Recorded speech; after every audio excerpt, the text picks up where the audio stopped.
1833 Joseph pit എന്ന് പറയുന്ന ഒരു മിഷണറി സാഹിബ് സെമിനാരിയുടെ ഭരണം ഏറ്റെടുത്തു. ജോസഫ് പിറ്റ് കോട്ടയം സെമിനാരിയുടെ എന്ന് ഓർക്കണം, സുറിയാനിക്കാരുടെ പഴയ സെമിനാരിയുടെ. ഈ ജോസഫ് പിറ്റ് ആണ് മണറാട് പള്ളിയിൽ എട്ടുനോയമ്പിന്റെ സമയത്ത് വന്ന് എട്ടുനോയമ്പ് എടുക്കുന്നവരെ കൊണ്ട് മാതാവിനെ തള്ളിക്കാനൊക്കെ ശ്രമിക്കുന്നു.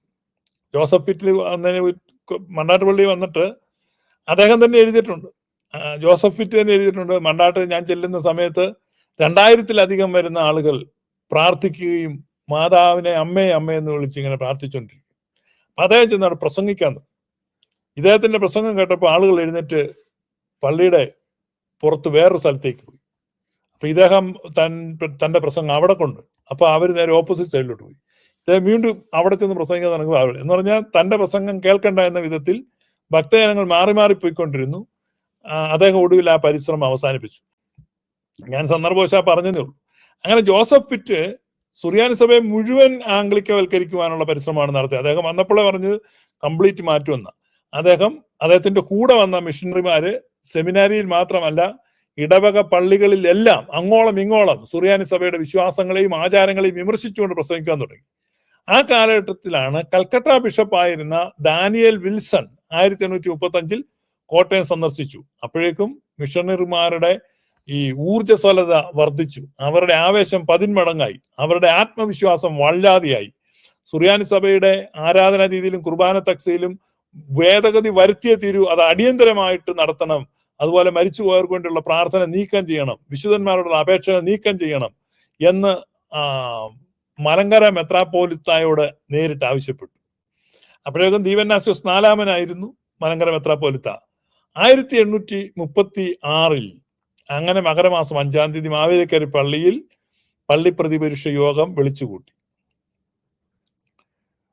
മിഷണറിമാരും ആ യോഗത്തിൽ സംബന്ധിച്ചിരുന്നു എന്നാണ് മനസ്സിലാക്കാൻ കഴിയുന്നത്. ഈ യോഗം ഐക്യകണ്ഠേന പരിശുദ്ധ പാത്രിക്കീസിന്റെ അനുമതി കൂടാതെ നമ്മുടെ വിശ്വാസത്തിലോ ആരാധനയിലോ ഒരു മാറ്റവും വരുത്തിക്കൂടാ എന്ന് നിശ്ചയിച്ചു. ആ തീരുമാനം മിഷണറിമാരെ പ്രകോപിതരാക്കി. അവര് സുറിയാനി വിശ്വാസത്തിന് വിപരീതമായ ഉപദേശങ്ങൾ സെമിനാരിയിൽ പരസ്യമായി പഠിപ്പിച്ചു. ആംഗ്ലിക്കൻ സഭയുടെ ആരാധനാക്രമം ഉപയോഗിച്ച് ആരാധന ആരംഭിച്ചു. കുർബാന തക്സ പരിഷ്കരിച്ച് എഴുതുന്നതിന് സുറിയാനി സഭയിൽ അല്പം ഇടറി നിന്നിരുന്ന 4 കത്തനാരന്മാരെ ആക്കി വെച്ചു. അവർക്ക് കനത്ത സംഖ്യ ശമ്പളമായി കൊടുത്തു. അങ്ങനെ കുർബാന തക്സ പരിഷ്കരിച്ചു. പരിഷ്കരണം പൂർത്തിയാക്കിയപ്പോൾ 4 പേരിൽ 3 പേര് പിന്മാറിപ്പോയി. ഒരാൾ മാത്രം പരിഷ്കരിച്ച തക്സ വെച്ച് കുർബാന ചൊല്ലി. ആ കുർബാന ചൊല്ലിയ ആളാണ് പാലക്കുന്നത്ത് ഏബ്രഹാം കത്തനാർ. പിന്നീട് പ്രൊട്ടസ്റ്റന്റ് മിഷണറിമാരും ദീവന്നാസ്യോസ് 4-മനും തമ്മിൽ ഒരു പടലപ്പിണക്കമൊക്കെ ഉണ്ടായി. എങ്കിലും ഈ പടലപ്പിണക്കം ഉണ്ടായി എന്ന് പറഞ്ഞാൽ സായിപ്പുമാര് ഭരിക്കുന്ന കാലമായതുകൊണ്ട് അത്ര കർക്കശമായിട്ട് ഒന്നും പറയാൻ സാധിക്കുന്നില്ല. എങ്കിലും മാനസികമായ ഒരു അകൽച്ച, ഞാനിപ്പോ എന്ത് ചെയ്യാനാ, ജനങ്ങൾ അങ്ങനെ തീരുമാനിച്ചു എന്നൊക്കെയുള്ള ഒരു രാഗത്തിൽ ഗീതങ്ങൾ പാടുകയും അങ്ങനെ അവർ ചേർന്നും ചേരാതെയും മുന്നോട്ട് പോവുകയും ചെയ്തിരുന്നു. ആ കാലഘട്ടത്തിലാണ് ഈ പാലക്കുന്നത്ത് ഏബ്രഹാം കത്തനാർക്ക്, അദ്ദേഹം ഒരു കത്തനാര് മാത്രമാണ്, മെത്രാൻ പറഞ്ഞാലേ ജനങ്ങൾ നിൽക്കൂ. അപ്പൊ സായിപ്പും മിഷണറിമാരും എല്ലാം കൂടെ ആലോചിച്ചവര് പറഞ്ഞു, നീ ഒരു അച്ഛൻ മാത്രം, അച്ഛൻ പറഞ്ഞ അങ്ങനെ ആളെ നിൽക്കത്തില്ല, കത്തനാര് പറഞ്ഞ ഒരു പരിധി. മെത്രാൻ, നമുക്കൊരു മെത്രാൻ ഉണ്ടെങ്കിൽ, അപ്പൊ മെത്രാനെ കിട്ടുന്നില്ല, ദീവന്നാസ്യോസ് 4-മൻ ഇവരുടെ വഴിക്ക് ചെല്ലുന്നില്ല. അപ്പൊ ഇവർ സ്വന്തമായിട്ടൊരു മെത്രാനെ സൃഷ്ടിച്ചെടുത്താൽ, അപ്പൊ അങ്ങനെ പാലക്കുന്നത്ത് ഏബ്രഹാം കത്തനാരുടെ സഹോദരപുത്രനായിരുന്നു ഒരു മാത്യൂസ്. അദ്ദേഹം ശമ്മാശനായിരുന്നു എന്നൊക്കെ ചിലർ വാദിക്കുന്നുണ്ടെങ്കിലും അദ്ദേഹം ശമ്മാശനൊന്നും ആയിരുന്നില്ല. മദ്ബഹയിൽ ശുശ്രൂഷിക്കാൻ കയറിയിരുന്നു. ശമ്മാശി പട്ടം എന്ന് പറഞ്ഞാൽ പൂർണ്ണ ശമ്മാശി പട്ടം കിട്ടിയിരുന്ന ആളല്ല. അപ്പൊ പ്രാഥമിക കൈവപ്പ് മാത്രമുള്ള ഈ മാത്യൂസിനെ പാത്രിർക്കീസ് ബാവയുടെ അടുത്തേക്ക് പട്ടം വാങ്ങാൻ വേണ്ടി അയക്കുകയാണ്.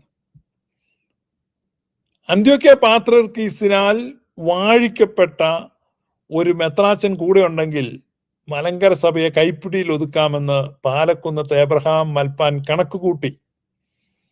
അങ്ങനെ തന്റെ അനന്തരവനെ മർദീനിലേക്ക്, അന്ത്യോക്യൻ പാത്രിക്കീസിന്റെ അടുക്കലേക്ക് അയച്ചു. അബ്രഹാം മൽപ്പാന് സാധിച്ചു. അവിടെ ചെന്ന് വളരെ വാചാലതയുള്ള, വാക്സാമർത്ഥ്യമുള്ള ഈ മാത്യൂസ് എന്ന് പറയുന്ന പള്ളി മദ്ബഹയിൽ ശുശ്രൂഷിച്ചൊക്കെ പരിചയമുള്ള ഇദ്ദേഹം അവിടെ ചെന്ന് ഏലിയാസ് ദ്വിതീയൻ ബാവ ആണെന്ന് എൻ്റെ ഓർമ്മ, അദ്ദേഹത്തിന്റെ അടുത്ത് ചെന്ന് താനൊരു ഖത്തനാരാണ്, അച്ഛനാണ്, കശീശിയാണ് എന്ന് പറഞ്ഞു.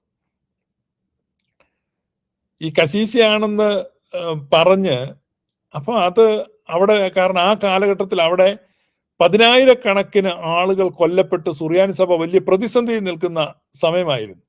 അതുകൊണ്ട് അദ്ദേഹത്തിന്റെ നിന്ന് പെട്ടെന്ന് മെത്രാൻ സ്ഥാനം മേടിച്ചെടുക്കാൻ സാധിച്ചു എന്നുള്ളതാണ്. തെറ്റിദ്ധരിപ്പിച്ചതാണ്. അവിടെ ചെന്നിട്ട് താൻ കശീശിയാണെന്നും മലങ്കര സഭയിൽ നിന്ന് അയച്ചിരിക്കുന്നതാണെന്നും ഒക്കെ അവിടെ ചെന്ന് പറഞ്ഞു.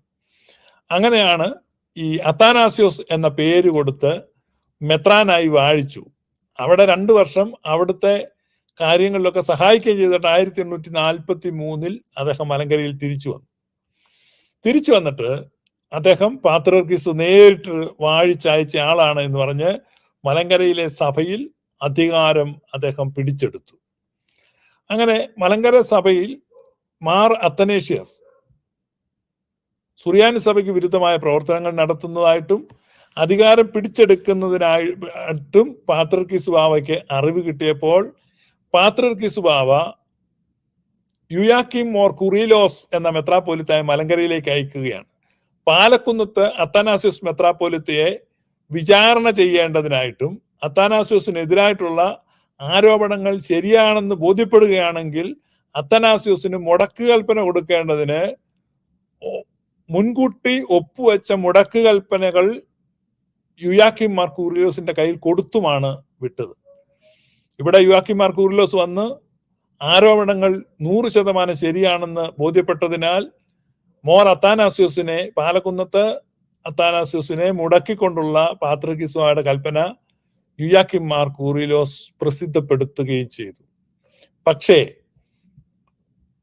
ബ്രിട്ടീഷുകാരായ മിഷണറിമാരുടെ ഉറ്റ സ്നേഹിതനായ പാലക്കുന്നത്ത് അബ്രഹാം മൽപ്പാന്റെ അനന്തരവനായ മാത്യൂസ് ഷെമാശൻ, അല്ലെങ്കിൽ ഇപ്പോൾ അത്തനേഷ്യസ് മെത്രാപ്പോലിത്തയ്ക്കെതിരെയുള്ള പാത്രിയർക്കീസിന്റെ മുടക്ക് കൽപ്പനയൊന്നും ഒരു മുടക്ക് കൽപ്പനയല്ല. കാരണം ഇവിടെ അധികാരം അവരുടെ കയ്യിലായിരുന്നു. ബ്രിട്ടീഷ് റെസിഡന്റ് ആയിരുന്ന വില്യം കല്ലന്റെ നിർലോഭമായ സഹായ സഹകരണങ്ങൾ ഇക്കാര്യത്തിന് ഈ അത്താനാസ്യോസ് മെത്രാപ്പോലിത്തയ്ക്ക് കിട്ടി. മുടക്കിനെ തുടർന്ന് തർക്കമുണ്ടായി. മുടക്കിത് ശരിയാണോ? അപ്പോ ഈ പ്രബലനായിരിക്കുന്ന, എങ്ങനെയാണ് ബ്രിട്ടീഷുകാരുടെ സഹായത്തോടെ പ്രബലനായ മാത്യൂസ് മാർ അത്താനാസ്യോസിനെ മുടക്കിക്കൊണ്ട് പാത്രിയർക്കീസ് ബാവയുടെ കൽപ്പന യുയാക്കിം മാർ കൂറിലോസ് പ്രസിദ്ധപ്പെടുത്തി കഴിഞ്ഞപ്പോൾ തർക്കമുണ്ടായി. അപ്പോ ഒരു പഞ്ചായത്തിനെ നിയമിച്ചു. ഈ പഞ്ചായത്തിനെ നിയമിച്ചു എന്ന് പറഞ്ഞത് ഇപ്പോഴാണ് പഞ്ചായത്ത് എന്ന് പറഞ്ഞൊരു സ്ഥലമാണ്. തർക്കപരിഹാര സമിതി, തമിഴ്നാട്ടിൽ ഇപ്പോഴും പഞ്ചായത്ത് എന്നാണ് പറയുന്നത്, പഞ്ചായത്ത് കൂടുക. അപ്പോ ഒരു ജൂറി നമുക്ക് വേണേൽ പറയാം, ജൂറിയെ നിയമിക്കുകയാണ്. അപ്പൊ ആ ജൂറി എന്താണ്? 2 യൂറോപ്യന്മാരും 2 നാട്ടുകാരുമായിട്ട് 4 പേരുടെ ഒരു ജൂറിയാണ് കേസ് കേൾക്കുന്നത്. സ്വാഭാവികം. അപ്പൊ 1848 കൊല്ലത്ത് ജൂറി കൂടി അത്താനാസ്യോസിന്റെ നിയമനം സാധുവും പിൻവലിക്കത്തക്കതല്ലാത്തതുമാണെന്ന് വിധി പ്രഖ്യാപിച്ചു. അന്ത്യോക്യയുടെ പാത്രിയർക്കീസ് ഇറിവോക്കബിൾ ആയിട്ടുള്ള ഒരു പട്ടം, പ്രത്യേകമായ ഒരു പട്ടമാണ് മാത്യൂസ് മാർ അത്താനാസ്യോസിന് കൊടുത്തത്. അപ്പൊ എന്താണ് മാത്യൂസ് മാർ അത്താനാസ്യോസിന്റെ യോഗ്യത എന്ന് ചോദിച്ചാൽ അന്ത്യോക്യൻ പാത്രിയർക്കീസിനാൽ വാഴിക്കപ്പെട്ടു എന്നുള്ളതാണ് യോഗ്യത. അതേ അന്ത്യോക്യൻ പാത്രിയർക്കീസ് മുടക്കിയാലോ? അത് പറ്റൂല. ആ മുടക്ക് നിലനിൽക്കൂല. കാരണം കൊടുത്തത് കൊടുത്തു, ഇനി തിരിച്ചെടുക്കാൻ പറ്റത്തില്ല. ഈ വിധിയിൽ യുയാക്കിം മാർ കൂറിലോസ് കൊടുത്ത മുടക്ക് കൽപ്പനകൾ വ്യാജമായി നിർമ്മിച്ചതാണെന്നും അവർ പ്രഖ്യാപിച്ചു. ഇത്തരത്തിലുള്ള വിധിയുടെ കാര്യം അന്ന് അന്ത്യോക്യയിലേക്ക് അറിയിച്ചു. അന്ന് അന്ത്യോക്യൻ പാത്രിക്കീസ് യാക്കൂബ് ദ്വിതീയനാണ്, യാക്കൂബ് തൃതീയനല്ല കേട്ടോ. ഈ കോട്ടയത്ത് വന്ന് ദേവലോകംകാരെ വാഴിച്ചത് യാക്കൂബ് തൃതീയനാണ്, ഇത് മറ്റേ യാക്കൂബ് ദ്വിതീയൻ. ഏലിയാസ് ദ്വിതീയനുണ്ട്, അതുപോലെ ഏലിയാസ് തൃതീയനുണ്ട്. നിങ്ങൾ ഈ പാത്രിക്കീസ് ബാവമാരുടെ പേര് പറയുമ്പോൾ ഏലിയാസ് ദ്വിതീയനാണ് മാത്യൂസ് മാർ അത്താനാസിസിനെ വാഴിച്ചത്. അത് കഴിഞ്ഞ് വന്നതാണ് ഏലിയാസ് ദ്വിതീയന് ശേഷമാണ് യാക്കൂബ് ദ്വിതീയൻ വരുന്നത്, യാക്കൂബ് രണ്ടാമൻ വരുന്നത്. പിന്നീട് വരുന്നതാണ് ഏലിയാസ് തൃതീയൻ. ആ ഏലിയാസ് തൃതീയനാണ് മഞ്ഞ കാലം ചെയ്ത പാത്രിക്കീസ്. പിന്നീട് വരുന്നതാണ് യാക്കൂബ് തൃതീയൻ. അപ്പൊ ഈ പാത്രിക്കീസുമാരുടെ പേര് ഇങ്ങനെ മാറി പോയിരിക്കാൻ വേണ്ടി ഞാനൊന്ന് പറഞ്ഞതേ ഉള്ളൂ. യാക്കോക്കാർക്കല്ല അറിയാം എല്ലാ പാത്രിക്കീസുമാരുടെ പേരെല്ലാം കറക്റ്റ് ആയിട്ട്. അവർക്ക് പിന്നെ പാത്രിക്കീസുമാരുടെ റെക്നൽ നെയിം, റെക്നൽ നമ്പേഴ്സ്. ഈ ഒരു പാത്രിക്കീസ് ബാവ വരുമ്പം അദ്ദേഹത്തിന്റെ പേരിനെ റെക്നൽ നെയിം എന്നാ പറയുന്നത്. അദ്ദേഹത്തിന്റെ നമ്പർ 4-ാമൻ 3-ാമൻ റെക്നൽ നമ്പർ. അവർ ഇപ്പൊ പോപ്പിനെ പറ്റി പോപ്പിന്റെ റെക്നൽ നെയിം, റെക്നൽ നമ്പർ. ഇപ്പൊ വന്നിരിക്കുന്നത് ലിയോ 14-ാമൻ. ലിയോ എന്നുള്ളത് regnal name of the pope and 14 is the regnal number. So the regnal name is in its full format എന്ന് പറഞ്ഞാൽ ലിയോ 14-ാമനാണ്.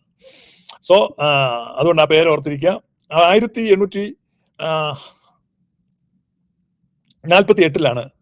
പാത്രിക്കീസ് ബാവയുടെ കൽപ്പന സാധുവല്ല, നിലനിൽക്കുന്നല്ലെന്ന് ഇവിടെ പഞ്ചായത്ത് കൂടി വിധി പ്രസ്താവിക്കുന്നത്.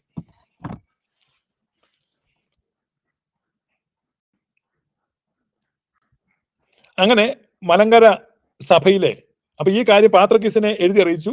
അപ്പോഴേക്കും അവിടെ പാത്രിക്കീസ് യാക്കൂബ് ദ്വിതീയനായിരുന്നു.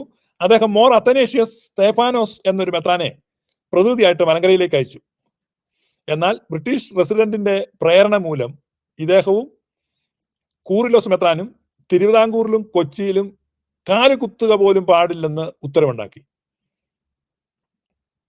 ഈ നിരോധനത്തിനെതിരെ അത്തനേഷ്യസ് സ്തേഫാനോസ് അപേക്ഷ കൊടുക്കുവാൻ ഇംഗ്ലണ്ടിലേക്ക് യാത്ര തിരിക്കുകയും അവിടെ ചെന്ന് ഈസ്റ്റ് ഇന്ത്യ കമ്പനിയുടെ ഡയറക്ടർ യോഗത്തിന്റെ മുമ്പാകെ അപ്പീൽ കൊടുക്കുകയും ചെയ്തു. നിങ്ങൾ ഓർക്കണം, ഇവിടെ വന്ന അന്ത്യോക്യൻ പ്രതിനിധികൾ തിരുവിതാംകൂറിലോ കൊച്ചിയിലോ താമസിക്കാൻ പോലും പാടില്ലെന്ന് ഈ മാത്യൂസ് അത്തനേഷ്യസ്, അതായത് മാർത്തോമാ സഭയുടെ സ്ഥാപക മെത്രാപ്പോലിത്ത, ബ്രിട്ടീഷ് പ്രസിഡന്റിനെ സ്വാധീനിച്ച് കൽപ്പന ദിവാനെ കൊണ്ട് ഇറക്കിച്ചത് റദ്ദ് ചെയ്യിക്കുവാൻ ഈ വന്ന മെത്രാച്ചന്മാരിൽ ഒരു മെത്രാച്ചൻ ലണ്ടനിൽ പോയി ബ്രിട്ടീഷ് ഈസ്റ്റ് ഇന്ത്യ കമ്പനിയുടെ ബോർഡ് മുമ്പാകെ അപേക്ഷ കൊടുത്തു.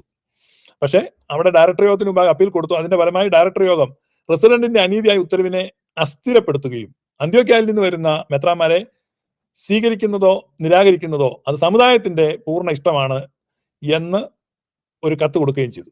എന്നാൽ വീണ്ടും സർക്കാരിൽ പ്രസിഡന്റ് പ്രേരണ ചെലുത്തിയത് കൊണ്ട് മാത്യൂസ് മാർ അത്തനേഷ്യസിന്, അതായത് മാർത്തോമായുടെ സ്ഥാപക മെത്രാപ്പോലിത്തായിട്ട് എന്നറിയപ്പെടുന്ന പാലക്കുന്നത്ത് എബ്രഹാം കത്തനാരുടെ സഹോദരപുത്രനായ മാത്യൂസ് മാർ അത്തനേഷ്യസിന് അനുകൂലമായി 1852 കൊച്ചി രാജാവ് ആദ്യവും പിന്നീട് 1852 തിരുവിതാംകൂർ രാജാവും കൽപ്പന പുറപ്പെടുവിച്ചു. അതായത് കൊച്ചി രാജാവിൽ നിന്നും തിരുവിതാംകൂർ രാജാവിൽ നിന്നും ഇദ്ദേഹത്തിന് കൽപ്പന കിട്ടി. ഇന്ന് രണ്ട് രാജാക്കന്മാരുടെ കൽപ്പന കിട്ടിയതുകൊണ്ട് പൂർവാധികം കരുത്തനായി മാറിയ മാത്യൂസ് മാർ അത്തനേഷ്യസ് സുറിയാനി സഭയെ പിടിച്ചു കെട്ടി സായിപ്പിന്റെ കാൽ കീഴിൽ വെക്കുവാൻ പ്രതിജ്ഞാബദ്ധനായി പഴയതിനേക്കാൾ കരുത്താർജിച്ച് അന്ത്യോക്യൻ പാത്രിക്കീസിനാൽ മുടക്കപ്പെട്ടവനായിട്ടും അതിന്റെ അഹങ്കാരമൊന്നും കാണിക്കാതെ മലങ്കരയിൽ അങ്ങനെ നിർവിഘ്നം, നിർബാധം, നിരങ്കുശം അദ്ദേഹം മലങ്കരയിൽ, നമ്മുടെ ഇപ്പുറത്തെ നാടൻ ഭാഷ പറഞ്ഞ അഴിഞ്ഞാടി എന്ന് വേണേൽ പറയും.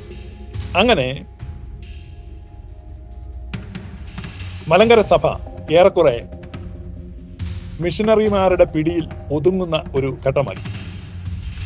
അതാണ് മലങ്കര സഭയുടെ ഒരു പശ്ചാത്തലം. നിങ്ങളിപ്പോൾ ഈ ഭാഗം നിങ്ങൾ ദർശനം കാണുമ്പോൾ എത്ര മാത്രം അരക്ഷിതാവസ്ഥയിലായിരുന്നു മലങ്കര സഭ എന്നൊക്കെ മനസ്സിലാകും.